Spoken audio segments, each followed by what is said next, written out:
टिपू सुलतान कर्नाटकातल्या म्हैसूरमधला एक प्रसिद्ध आणि पराक्रमी राजा।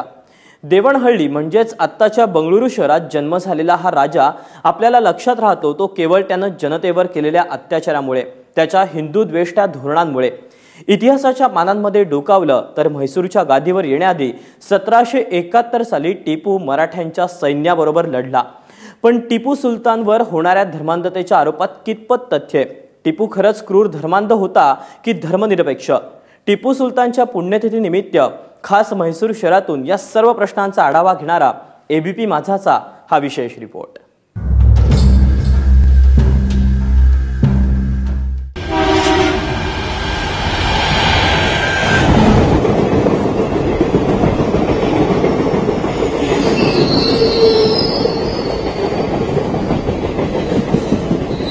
श्रीरंगपट्टणचा नवाब हैदर अलीचा मराठ्याशी संबंध आलाच होता, कारण सत्ता संघर्षाची मनी बाळगणाऱ्या हैदर अलीचा मराठ्याशी संघर्ष झाला।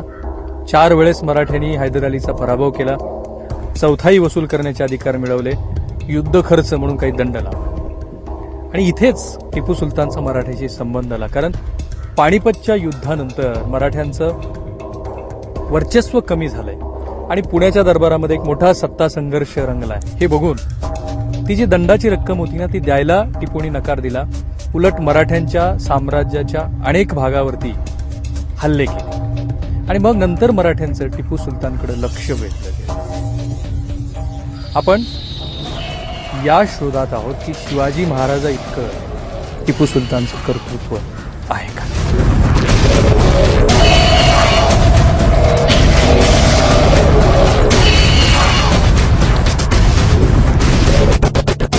वडिलांच्या मृत्यूनंतर वयाच्या 33व्या वर्षी टिपू म्हैसूरचा नवाब झाला।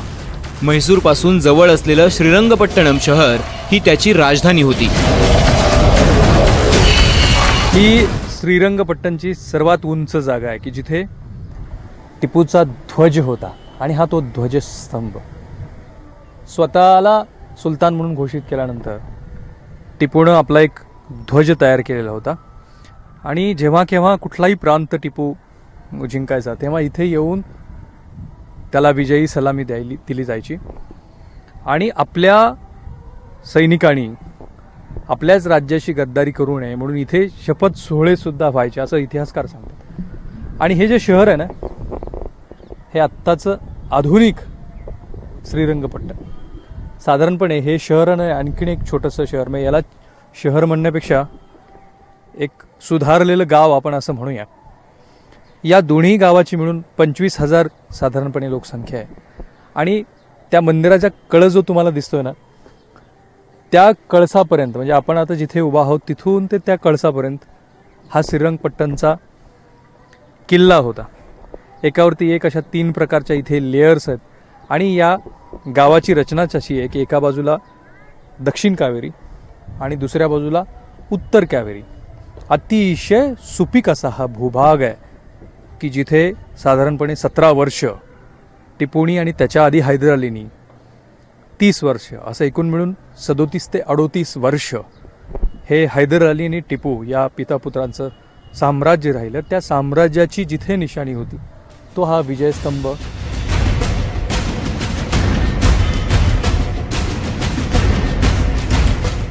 टिपू आणि हैदर अलीनी मिळून म्हैसूरवर जवळपास 38 वर्ष राज्य केलं। दोघांनी मिळून राज्याच्या सीमा चौफेर वाढवल्या। टिपू सत्तेवर आला तेव्हा राजकोषात 3 कोटी रोकड, कोट्यावधींचे जडजवाहर आणि 88,000ची खडी फौज होती।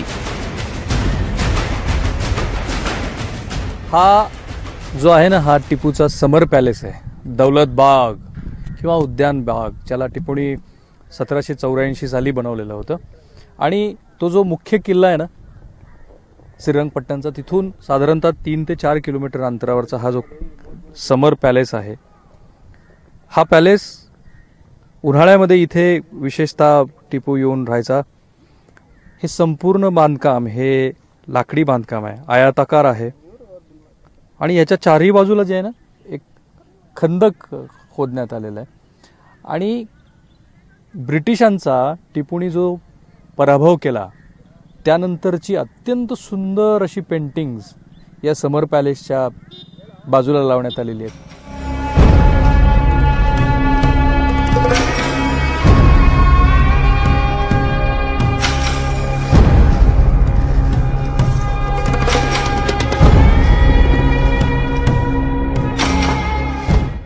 पहिल्याच युद्धात टिपूनं इंग्रजांचा दणदणीत पराभव केला.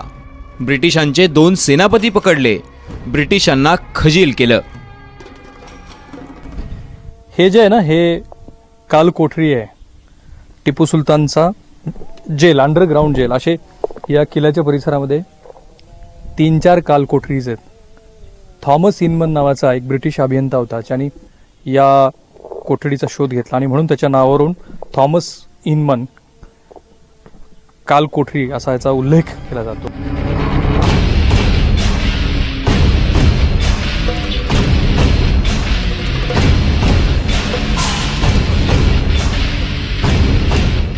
टिपूनं मराठ्यांच्या प्रदेशावर हल्ले चढवले. टिपूचा आक्रमकपणा बघून मराठ्यांनी निजामाशी संधान बांधलं. रणधुरंदर टिपूनं निव्वळ रणनीतीच्या बळावर निजाम आणि मराठ्यांच्या फौजांना जेरीला आणलं. पण मराठ्यांच्या कसलेल्या फौजांपुढं टिपूचा निभाव लागला नाही.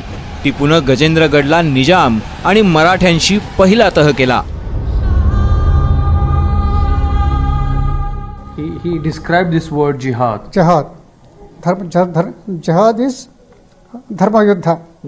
Andre So he was proclaiming that he was a dharma yodha, jihadi. Yeah, because many Muslims believe that dharma yuddha is their holy duty. That means a non-Muslim should agree to be converted to Islam. आताचा मडगेरी जिल्हा पूर्वी कुर्ग नावानं ओळखला जायचा. कुर्गच्या रहिवाशांनी हैदर आणि नंतर टिपूच्या विरोधात सतत स्वातंत्र्य लढा दिला. मोठं सैन्य पाठवून टिपूनं कुर्गवर आक्रमण केलं. रानावनातून लोक पकडून आणले, लोकांची डोकी उडवली, तरुणांना हत्तीच्या पायाखाली दिलं, स्त्रियांवर अत्याचार केले. एवढंच नाही तर सामूहिक धर्मांतरणही करण्यात आलं. उनको वारन किए 2 बार 3 बार सुने ने, और जितने हैं फोल्ड प्राइस करने वाले जितने सबको पकड़ को लाओ, यहाँ पकड़ को लाए. पकड़ को लाने बाद उन्होंने एक लेटर लिखे टिप्पू सुल्तान को, if you pardon us we will become Muslims. अगर आप हमको माफी देते हैं तब मुसलमान हो जाते. उन्होंने यस कर.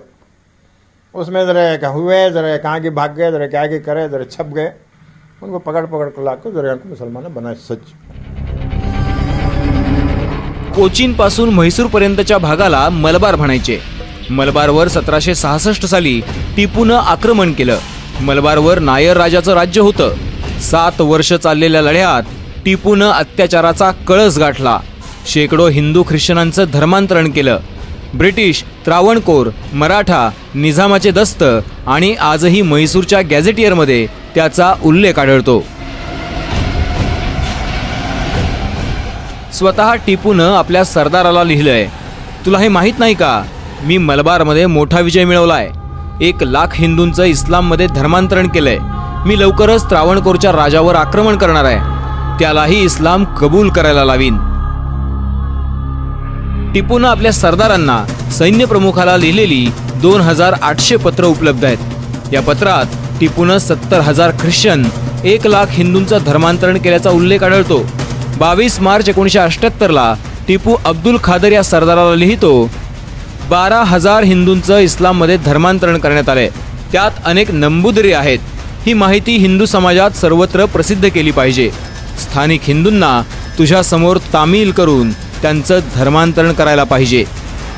14 डिसेंबर 1788ला टिपून आपल्या सेनापतीला पत्र लिहिलंय, ज्यात तो लिहितो, मी 2 सरदारांना पाठवत आहे, त्यांच्यासोबत मिळून तू स्थानिक हिंदूंना पकडून ठार केलं पाहिजेस. 20 वर्षाखालील लोकांना कोठडीत टाक. 5,000 जणांना झाडाला टांगून फाशी दे. ही माझी आज्ञा आहे. He is described as the Aurangzeb of South India. Aurangzeb of South India? Yes.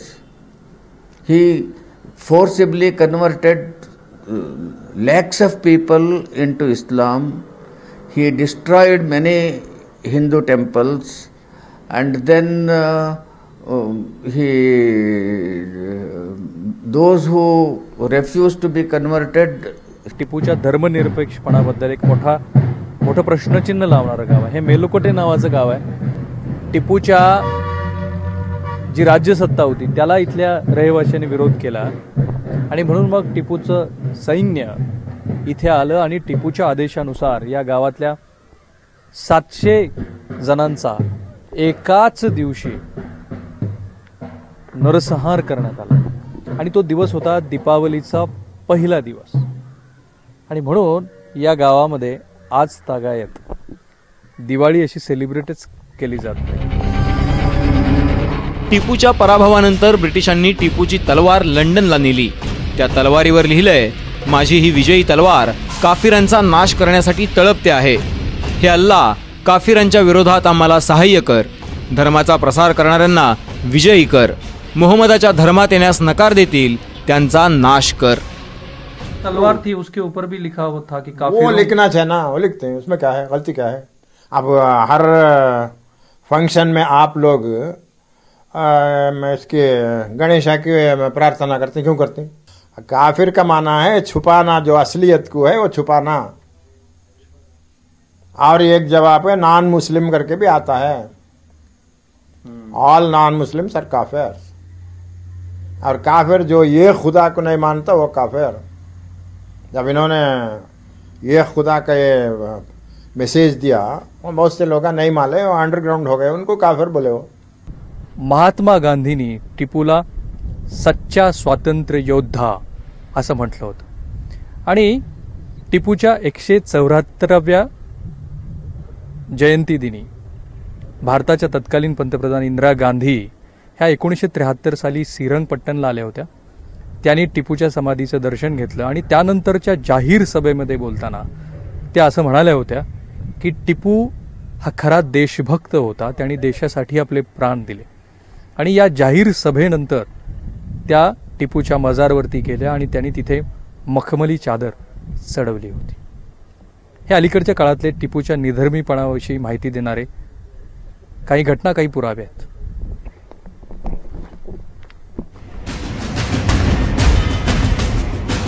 टिपूनं अनेक मंदिरं तोडली असा इतिहासकारांचा आक्षेप आहे. टिपूच्या काळात 8000पैकी फक्त 2च मंदिरात पूजा होत होती.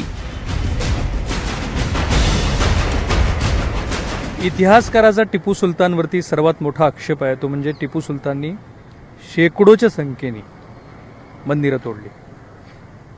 एक ऐतिहासिक रेफरन्स असा आहे की टिपूच्या कार्यकाळामध्ये त्याच्या राज्यामध्ये जी 8000 मंदिरं होती त्यातली बहुसंख्य तोडली गेलीच होती, पण फक्त 2च मंदिरामध्ये पूजा अर्चा सुरू होती. आणि इतिहासकार आपल्या या म्हणण्याला पुष्ट्यार्थ एक जो पुरावा, मोठा पुरावा सादर करतात तो म्हणजे ही श्रीरंगपट्टणची जामा मस्जिद. ही जी मस्जिद आहे ना, जी टिपू सुलतानच्या नावावरती इथे फेमस आहे, ती मुळात अंजय्या मारुतीच्या मंदिराची जागा होती. टिपूनी हे मंदिर तोडलं आणि त्या ठिकाणी मशीद केली. He was the one who fixed the fair prices for agriculturists. He was the one who established iron and steel factories, silk factories, paper factories, gun factories, several things. He fought. Even Urdu paper he started. He started a university also. He was interested in reforms of calendar, army, navy, agriculture, industry, in several walks of life. There was no department of life he did not touch. He was very, very inventive. टिपूचा मूळचा आणि खरा इतिहास तुम्ही ABP माझ्यावरती.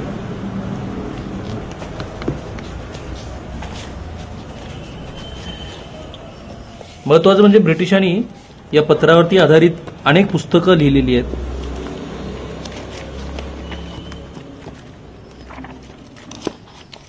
मला Persian भाषा येत नाही, अदरवाईज मी ती, किंवा कानडी पण येत नाही, मी ती वाचून दाखवली असती पत्र. पण हा मूळचा इतिहास आहे जो तुम्ही बघताय एबीपी माझ्यावर.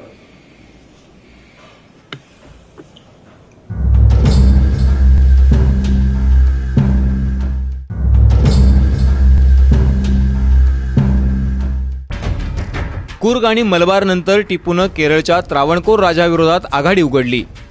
त्रावणकोरच्या राजानं संरक्षणासाठी ब्रिटिशांसोबत तह केला. पूर्वीचा तह मोडल्यानं मराठी आणि निजाम नाराज होतेच. तिघांनी मिळून टिपू विरोधात जंग छेडली. टिपूची सर्व बाजूंनी कोंडी झाली. त्यामुळे टिपूनं श्रीरंगपट्टणमला तह केला.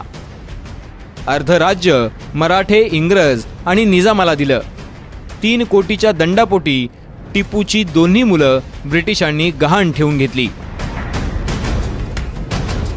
British also, waged the war for their own selfish purpose. Tipu fought for his selfish purpose. But in addition to his selfish purpose, he had a dominant purpose of converting people, the conquered people, into Islam. श्रीरंगपट्टणमच्या तहानंतर टिपूनं ब्रिटिशांविरोधात मोठी आघाडी उभारण्याचा प्रयत्न सुरू केला. French सेनापती नेपोलियनकडे दूत पाठवून मदत मागितली. अफगाणिस्तानचा अमीर इराणच्या बादशहाला धर्माच्या नावावर साथ घातली. निजामाने मराठ्यांना साथ घातली. टिपूच्या या हालचाली कळताच ब्रिटिशांनी टिपूशी अंतिम युद्ध पुकारलं. ब्रिटिशांशी लढत असताना टिपू सुलतानांचा ज्या लढाईमध्ये मृत्यू झाला त्या किल्ल्याचं म्हणजे श्रीरंगपट्टणच्या त्या किल्ल्याचं हे प्रवेशद्वार आहे. ती जी लढाई झाली ना त्याचं अतिशय रोमांचकारी असं वर्णन the sword of Tipu Sultan या भगवान गिडवाणीच्या पुस्तकात आहे. गिरीश कर्नाडांच्या ड्रीम्स ऑफ टिपू सुलतान याही नाटकामध्ये याचा अतिशय रोमांचकारी असा उल्लेख आहे. पण जर ब्रिटिश दस्तऐवज बघितले तर ते असे सांगतात की या किल्ल्यावरच्या लढाईमध्ये टिपू सुलतानला गोळी लागली आणि मृतदेहाचा जो खच होता त्या खचामध्ये टिपू सुलतान विवळत पडले असताना त्यांच्याच एका सरदाराने टिपू सुलतानच्या अंगावरचं सोनं काढून घ्यायचा प्रयत्न केला आणि हे बघून टिपू सुलताननी एक तलवार काढली आणि त्या सरदाराचे पाय कापले. त्यामुळे चिडलेल्या त्या सरदाराने उलट टिपू सुलतानवरती गोळीबार केला आणि त्यात ते शहीद झाले.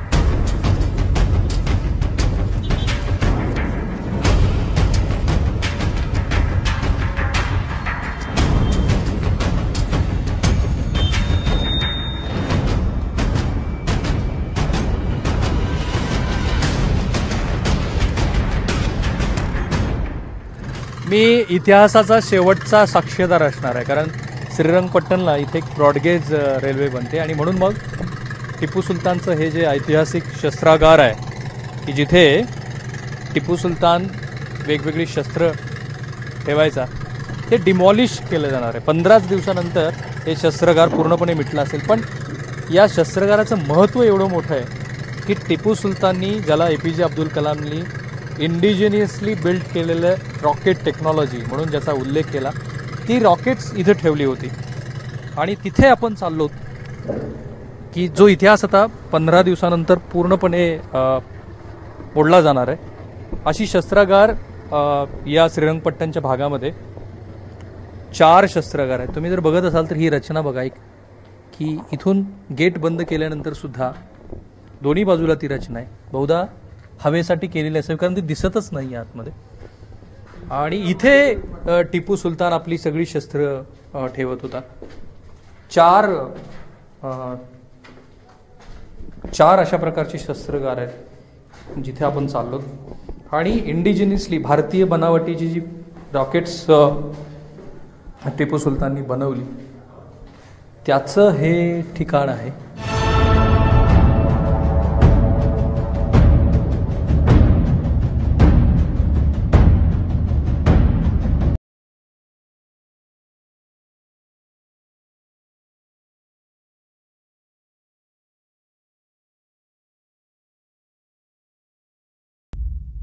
ब्रिटिशांबरोबरच्या युद्धामध्ये शेवटच्या युद्धामध्ये जिथून टिपूच्या पराभवाची सुरुवात झाली ते हे वॉटर गेट आहे.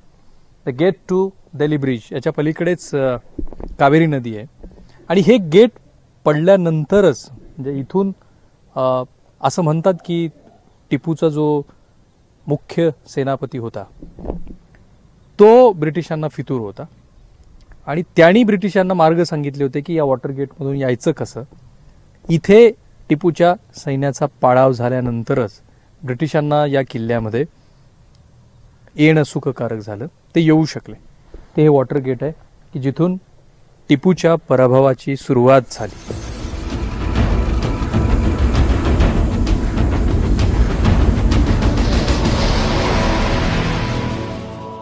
श्रीरंगपट्टणच्या किल्ल्यातलं हे टिपूचं मृत्यूस्थळ आहे. टिपू सुलतानचा मृतदेह इथे ब्रिटिशांना सापडला होता.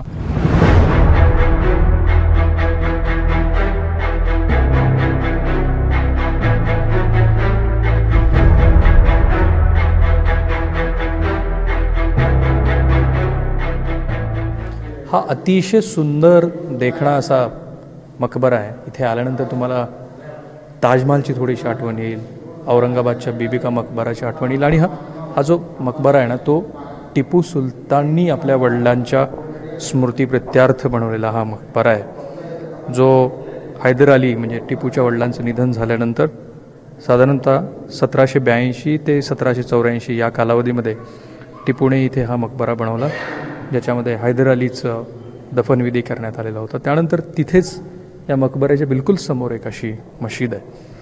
आणि जेव्हा टिपूचं ब्रिटिशांशी झालेल्या युद्धानंतर मृत्यू झाला, त्यानंतर याच सुंदर अशा मकबऱ्यामध्ये टिपू सुलतानचा दफनविधी करण्यात आला. तिथेच त्याच्या शेजारी त्यांची जी आई आहे फख्र उन्निसा, त्यांचा सुद्धा इथे दफनविधी करण्यात आलेला आहे. आणि महत्त्वाचं म्हणजे तुम्ही जर बघत असाल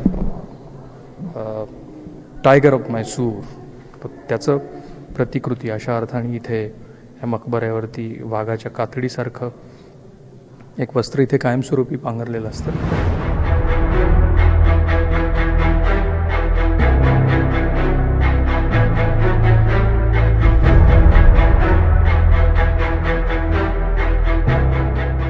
मी जिथे उभा आहे तिथून डाव्या बाजूला रंगनाथ स्वामीचं मंदिर आहे. आणि ही जी वास्तू आहे ना, ही आहे टिपू सुलतानचा महाल, लाल महाल असं म्हणतात. आणि हा जो महाल आहे ना, हा किती उत्कृष्ट होता त्याचा 18व्या शतकामध्ये फ्रान्सिस ब्रुकनन या इंग्रजी इतिहासकारानं अतिशय छान असं वर्णन केलं आहे. ब्रुकनन असं म्हणतो की हा जो 40 बाय 20 मीटरचा विशाल जो महाल आहे, त्या महालामध्ये 40 बाय 20 मीटरचा एक दर्शनी हॉल आहे, जनाना महाल आहे. याच्यामध्ये एक अतिशय महत्त्वपूर्ण असं एक दालन आहे की ज्याच्यामध्ये धर्म, ब्रह्मविज्ञान, नीतिशास्त्र, काव्य, इतिहास, विधिशास्त्र, पांडुलिपी याची माहिती देणारी असंख्य पुस्तकं टिपूनं इथे संग्रही केलेली आहेत, जी की ब्रिटिशांनी जेव्हा टिपूचा पराभव केला त्यानंतर ती ब्रिटनला घेऊन गेले. इंग्रजांनी महालातल्या मौल्यवान वस्तू लंडनला पळवल्या. त्यात हिरे, माणिक, मोती, सोन्याच्या महालांनी भरलेल्या पेट्या होत्या. टिपूचं सिंहासन फोडण्यात आलं. एकूण 12 कोटीची रोकड इंग्रजांनी पळवली. टिपूची रत्नजडित तलवार आणि राम नावाचा उल्लेख असलेली एक अंगठीही त्यात होती. हा ब्रिटिशांनी 1902 साली उभारलेला विजय स्तंभ आहे. टिपूचा ज्या दिवशी पाडाव झाला त्यानंतर ब्रिटिशांना दक्षिण भारतामध्ये मोठं वर्चस्व निर्माण करता आलं, कारण एक प्रबळ शत्रू त्यांचा पराभूत झालेला होता. बहुतेक इतिहासकार टिपूला स्वतंत्र योद्धा मानत नाहीत. टिपूच्या काळात भारतात छोटी मोठी राज्य वर्चस्वासाठी लढत होती. टिपूचा लढाही वर्चस्वाचाच होता. तेव्हा देशही स्वतंत्र नव्हता आणि टिपूही परक्या फ्रेंचांच्या मदतीवर ईस्ट इंडिया कंपनीशी लढत होता. So according to you, he was not a freedom fighter at all. Never a freedom fighter.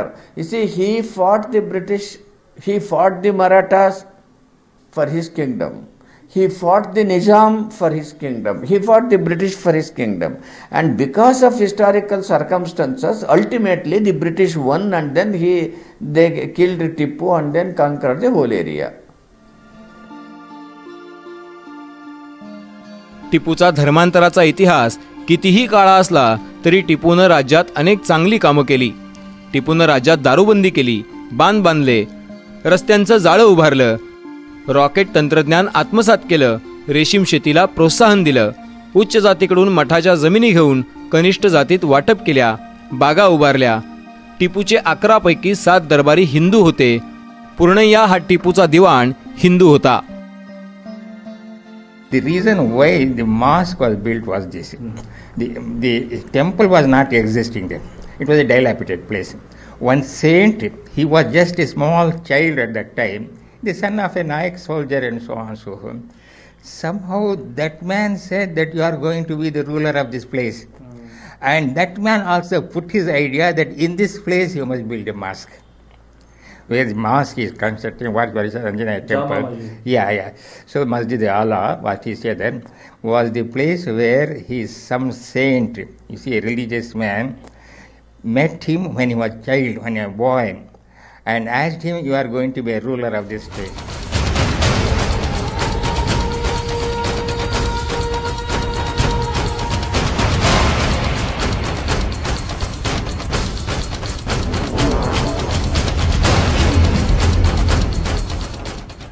टिपूने त्या मशिदीमध्ये, जामा मशीद आहे ना, जामा मशीद, जामिया मशीद, त्याच्यामध्ये सन डायल किंवा जंतर मंतर घडी ती बसवलेली होती, कारण नमाजची वेळ जी आहे या घडीनुसार ठरत होती. हाँ, बता रहा था मैं इनको. ये यहाँ टीपू सुल्तान के टाइम में एक कंपोस रहता था 3 इंच का. कंपोस, हाँ, स्ट्राइट नीडल.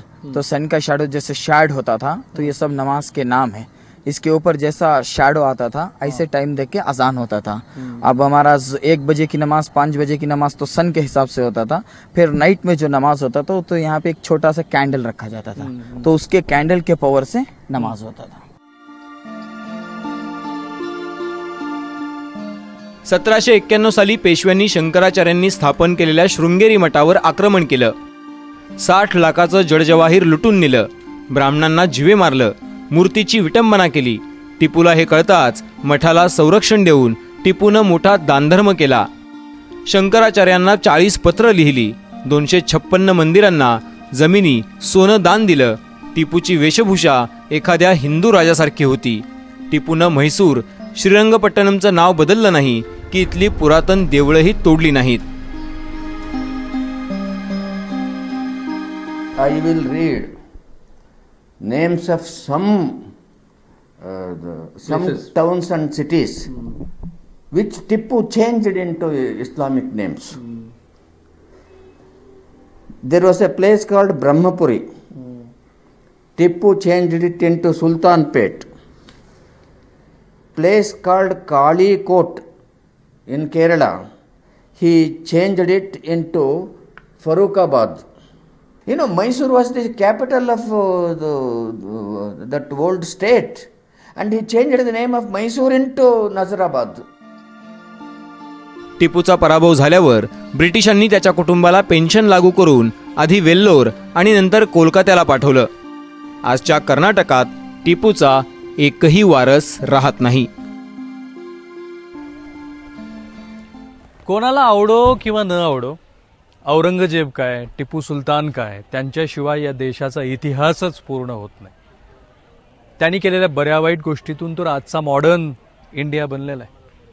पण शिवाजी महाराजांची टिपूची तुलना करत असताना किती विरोधाभास आहे बघा. शिवाजी महाराजांनी स्वकर्तृत्वातून स्वराज्य निर्माण केलं. टिपू सुलतानला वारसा हक्कानं मोठं साम्राज्य मिळालं होतं.